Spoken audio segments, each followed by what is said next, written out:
지혜로운 그대여, 삶의 치유를 위한 해답을 찾으소서. 오늘은 노인의 건강에 대한 질문과 어떤 의사의 조언 및 법륜 스님의 나이 들면서 혼자가 되는 방법을 말씀드리는 시간을 가져보겠습니다. 우리네 인생은 참 알다가도 모르는 것이 많죠. 열심히 해서는 안 되는 게 있고, 열심히 안 하면 안 되는 게 있고, 또한 아무 때나 열심히만 해서는 안 되고, 살면서 계속 열심히만 하면 단명하게 되는 거죠. 돈 있으면 뭐 하겠습니까? 그러니 무엇이든 다 때가 있는 것이지요. 토끼는 항상 뛰고 있지만 2년밖에 살지 못하고, 전혀 운동을 하지 않는 거북이는 400년을 산다. 먼저 노인의 질문과 의사의 답변을 듣겠습니다. 의사 선생님, 건강을 위해서 알코올 섭취량을 줄여야 하나요? 그러자 의사 선생님이 말씀하셨습니다. 과일로 만든 포도주, 과일주는 아주 좋습니다. 꼬냑과 브랜디는 와인을 증류한 것이니 더 좋다고 할 수 있어요. 막걸리도 맥주도 곡식으로 만들어집니다. 곡물주는 다 좋으니 적당히 마시고 즐기세요. 의사 선생님, 심혈관 운동이 수명을 연장시킬 수 있다고 들었습니다. 이게 사실인가요? 그러자 의사 선생님이 말씀하셨습니다. 심장의 박동에만 좋아요. 그게 다예요. 고령엔 너무 운동에 시간을 낭비하지 마세요. 모든 것이 결국 다 달아요. 심장 박동을 가속화한다고 해서 더 오래 살 수 있다면 운동선수들이 오래 산다는 것과 같아요. 더 오래 살고 싶다면 운동은 적당히 하고 낮잠을 즐기세요.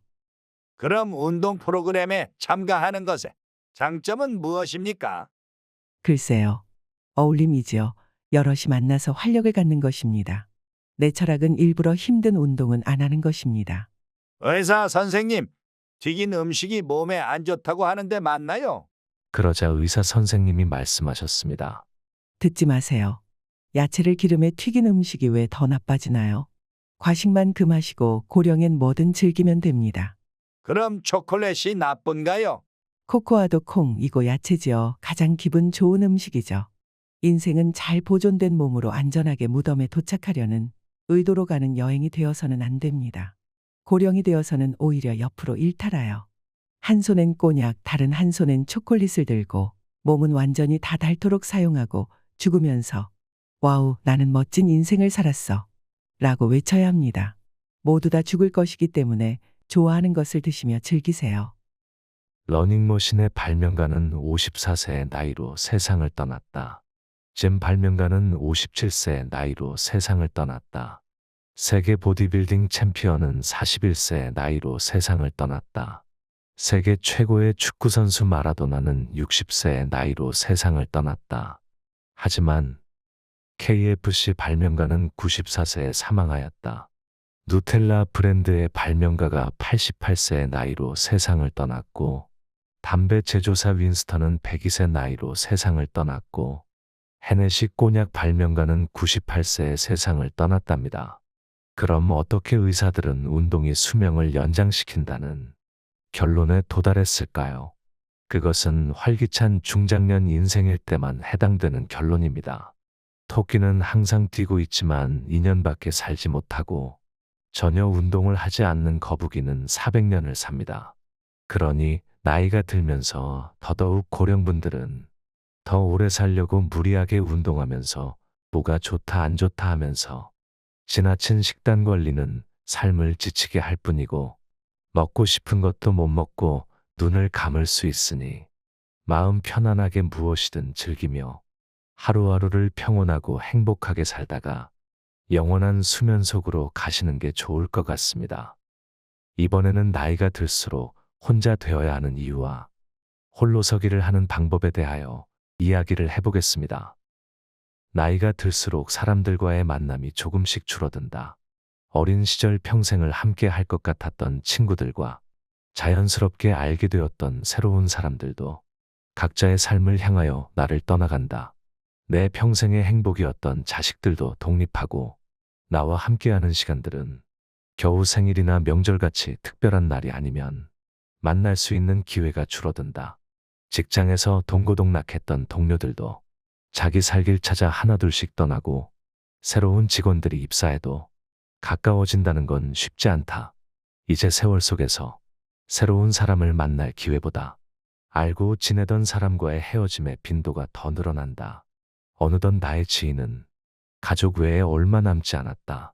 지금 나는 괜찮은 걸까? 외로움은 쉽지 않은 감정이다. 세상에 혼자 있다는 외로움을 느낄수록 불안한 마음도 든다. 새로운 사람을 만나보고 싶다는 생각도 문득 든다. 하지만 나이 먹고 새로운 인연을 만난다는 것이 부담스럽고 신경 쓰여서 선뜻 마음 먹어지지 않는다. 그래서 나이 들수록 또는 나이 먹기 전에 반드시 혼자가 되어도 괜찮다는 것을 이해해야 한다.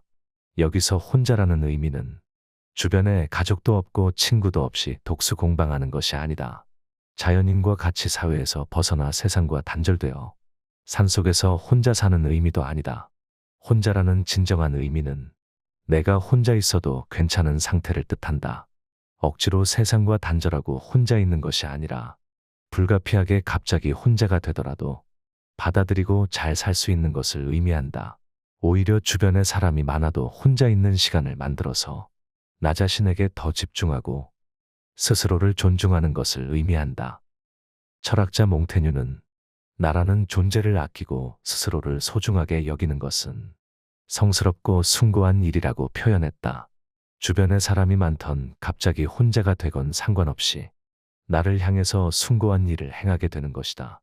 결론적으로 아무도 보고 있지 않고 그 누구에게도 보여주기 위한 것이 아닌 혼자만의 시간에 스스로를 더 잘 이해하고 더 많은 관심을 주는 시간을 확보하게 된다. 아무도 봐주지 않는 혼자만의 시간임에도 불구하고 말이다. 내가 혼자여도 흔들리지 않게 된다는 것은 타인에게 의존하지 않는다는 것이다. 인생을 살아가면서 발생하는 만남과 헤어짐 속에서 나 자신을 지키고 설사 혼자가 되더라도 흔들림 없이 인생을 행복하게 살아갈 수 있는 것을 말한다. 그렇다면 왜 혼자여도 인생이 행복할 수 있는 것일까? 타인에게 의존하지 않고 홀로 서는 것이 성숙한 어른의 삶의 방식이다. 나에게 주어진 삶에서 나 홀로 설 수 없다는 건 내가 누군가에게 의존하고 있다는 뜻이다. 그리고 삶을 남에게 의존한다면 아직 우리가 어른의 삶을 살지 못하고 미성숙한 아이같이 살고 있다는 증거가 된다. 우리는 이미 육체적으로 다 성장해서 어른으로서의 삶을 살아가야 하는데 마음은 성장하지 못하고 있다. 어른으로 살아갈 용기에서는 어른과 아이의 차이점에 대해서 이야기한다. 아이가 태어났을 때 이 엄난한 세상에서 누군가에게 기대어 살아갈 수밖에 없다. 혼자서 하지 못하는 일이 많기 때문에 부모님의 도움을 필요로 한다. 의존이라는 건 아이에게 있어 중요한 생존 방식이다. 그래서 누구로부터 보살핌을 받느냐 받지 못하느냐는 아이의 주된 관심사다.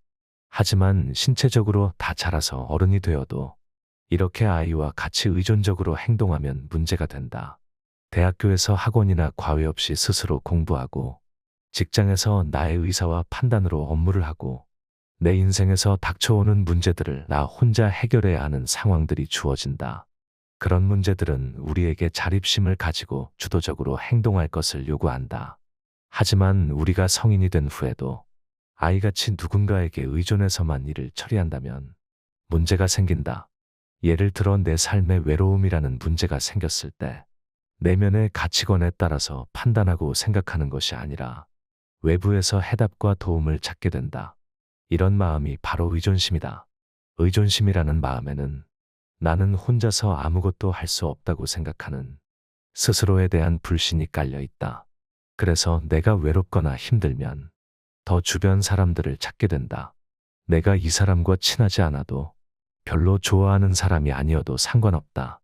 외로움이 나에게 왔을 때 스스로가 극복하지 못한다고 믿고 있기 때문에 무조건 다른 사람이 필요하다고 생각한다. 나 자신은 이 문제를 절대 해결하지 못할 거라고 생각하기 때문이다. 그래서 평소에 내가 별로 좋아하지도 않고 친밀감도 크지 않은 사람들을 만난다. 외롭다는 문제를 해결하기 위해서 내 삶에 별로 도움되지 않는 사람들과 친구, 연인 등의 관계를 형성한다. 결론적으로 나는 타인에게 의존하면서 살아가게 되어 혼자 있는 시간을 즐기지 못하게 된다. 마치 타인의 손길이 없이는 생존도 못하고 성장도 할 수 없는 어린아이와 같은 방식으로만 인생을 살아간다. 그래서 주변에 항상 사람들이 있어야만 이 세상을 살아갈 수 있게 된다. 그래서 내가 어른이라면 누군가에게 의존하거나 정신적으로 묶여 있는 건 아닌지 진지하게 생각해 봐야 한다. 내가 성숙하고 어른이 되어야 비로소 세상에 혼자여도 괜찮기 때문이다. 내가 타인에게 의존하는 습관에서 벗어나고 성숙한 어른이 되면 비로소 좋은 관계를 맺기 위한 시작점이 된다. 좋은 관계의 조건은 서로가 독립적이어야 한다. 서로 의존하고 집착하는 관계는 건강하지 못하다. 건강한 관계는 독립적으로 성숙한 어른이 서로의 존재를 인정하고 존중하면서 맺어지는 것이다. 거기에 의존이라는 단어는 없다. 오직 서로 성장하고 성숙한 모습을 스스로가 각자 발견하는 개념만 존재한다. 어떤 인간관계는 관계를 위한 관계가 되는 경우가 있다. 오랜 친구 사이도 마찬가지다. 어느새부터 만나서 대화하는 것이 더 이상 즐겁지 않고 서로의 행복을 바라지 않으며 질투만이 가득한 관계로 남게 되는 경우가 있다. 서로 각자의 의견을 앞세워 지적하고 걱정한다는 이유로 비난만 드러난다. 이렇게 이상한 형태로 형성되는 게 바로 전형적인 의존과 집착만이 존재하는 관계다. 그러면서 우리 둘은 친한 친구 사이니까 서로 비밀이 없어야 해. 고민 있으면 무조건 나에게 말해야 해. 나한테 말 안 하면 실망할 거야. 이런 조건들이 덕지덕지 붙게 된다. 나는 그 조건을 따라주기 싫지만 관계를 유지하기 위해서 어쩔 수 없이 상대방이 원하는 대로 따라가게 된다. 이러한 상태가 관계에 의존하고 있는 전형적인 모습이다. 상대방과 좋은 관계를 형성하기 위해서라도 혼자 바로 서는 과정이 필요하다. 내가 싫어하는 것을 분명히 이야기하는 것이다. 설사 상대방에게 미움받더라도 나의 솔직한 모습을 있는 그대로 드러내면서 서로 이해하고 존중하는 관계를 형성하는 것이다. 여기에 전제 조건은 나 홀로 바로 서 있어야 한다. 내가 성숙한 어른으로서 세상에 흔들리지 않고 꼿꼿하게 서 있어야 한다. 예를 들어 나를 무시하고 괴롭히는 친구가 있다. 내가 왜 그렇게 하냐고 물어보면 친구 사이의 장난으로 그럴 수 있다고 답변한다. 그래도 나는 이 관계를 유지해야겠다는 생각이 든다. 왜냐하면 이 친구와 나는 친한 사이이고 이 관계가 아니라면 내 인생을 부정당할지도 모른다는 두려움이 들기 때문이다. 그 친구와 나는 초등학교 때부터 계속 친구였다. 그래서 그 친구가 나를 무시하더라도 어떻게든 관계를 유지하게 되는 것이다. 내가 세상에 홀로 서 있기 위해서는 어른이 되어야 하고 독립적이어야 하는 이유는 세상에 홀로 서는 건 건강한 관계의 출발점이 되기 때문이다. 그렇게 되기 위해서는 구체적으로 무엇부터 해야 할까? 한 가지만 기억하자. 자기 자신을 잘 알아야 한다. 그래서 구체적으로 내가 어떠한 상황에 놓여 있는지 정확히 파악해야 한다. 내가 문제를 해결하거나 변화를 만들어 특정 목표를 달성해야 할 때 가장 처음에 해야 할 일은 지금 무슨 상황인지 정확히 파악하는 것이다.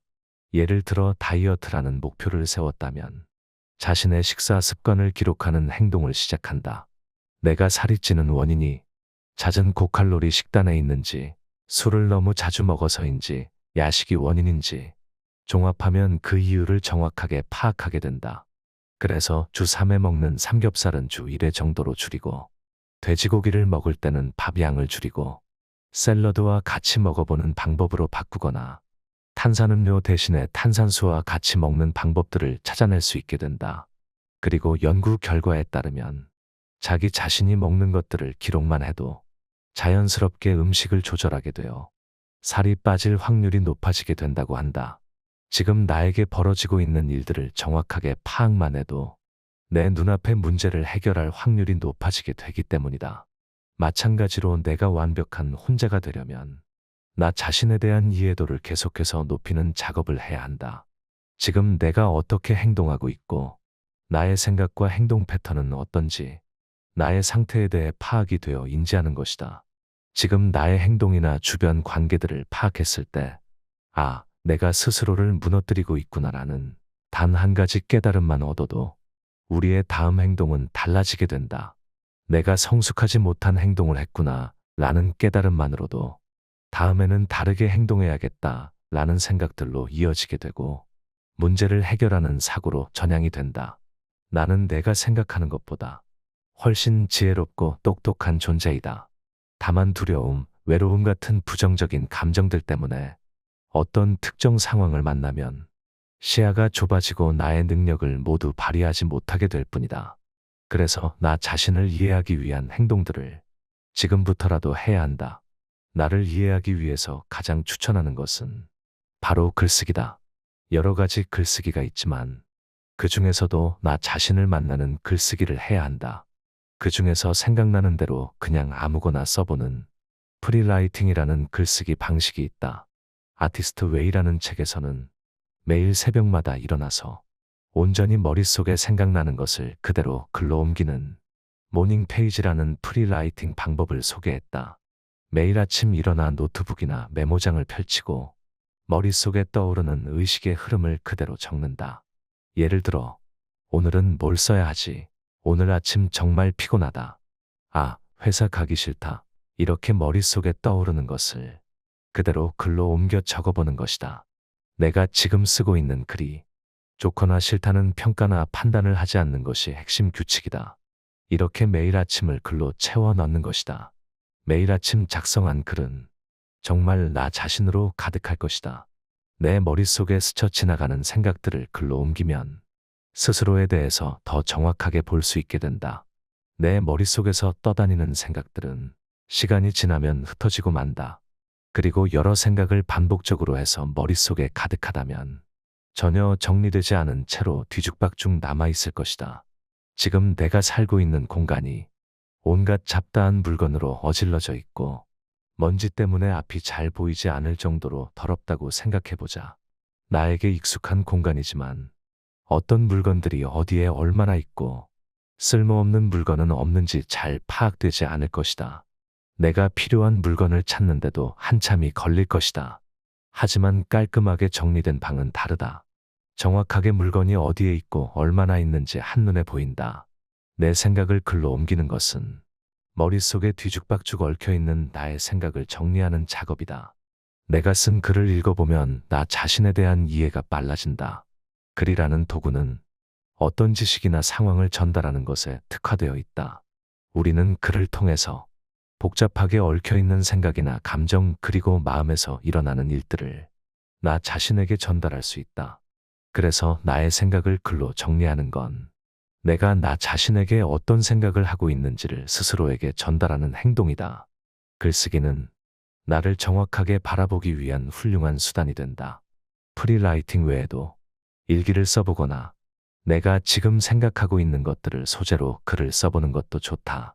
이외에도 명상하기, 나의 행동을 기록하기, 심리상담 받기, 행동 코칭 받기 등의 방법들이 있다. 이러한 행동은 결국 나 자신을 더 잘 이해하기 위한 좋은 수단이다. 우리 모두는 독립적으로 생각하고 행동할 수 있는 잠재력을 갖고 이 세상에 태어났다. 더 이상 남에게 의존하는 마음은 벗어버리고 나 자신을 존중하며 스스로를 믿는 인생을 살아보자. 갑자기 혼자가 되더라도 흔들리지 않는 행복한 인생을 만들어 보는 것이다. 글쓰기, 명상 등 나를 찾아가는 행동들이 홀로 서기를 도와줄 것이다.